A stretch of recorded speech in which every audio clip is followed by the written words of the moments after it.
Let's take a look at this tweet coming from the NFL, and it is Davion Davis has been suspended without pay first 2 games of the 2021 regular season for violation of the NFL policy program substance abuse. So he can participate remainder of preseason, including Sunday's final preseason game, and then could return to the active roster for the Browns following Week 2 game against Houston. Again, that was a guy, he's going to have a tough time cracking that room to begin with, but I think he probably was a candidate for the practice squad. They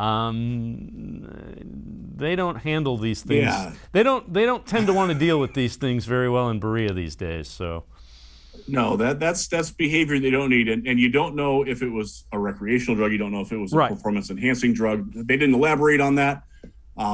Either one is not a good situation. Look, he's made some plays in the preseason. This was a guy who elevated his profile. And he was actually one of the guys that I had in mind when I was talking about guys who were going to get claimed by other teams when the Browns cut them. He was certainly one of those players. There are teams around the league who can use what Davion Davis offers.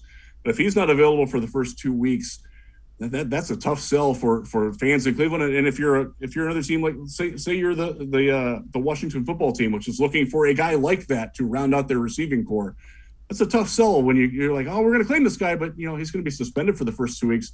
Then you got to fill that roster spot with someone else. That's it's tough for him. It's an unfortunate, very poor timing on his part that it happened right now. But yeah, that's at the same time you are responsible for what goes into your body. And if he didn't follow along with the rules, he's got to pay the consequences for that. Yeah, and again, young guy, certainly don't want to bury him for it. But yeah, learn from it and move on.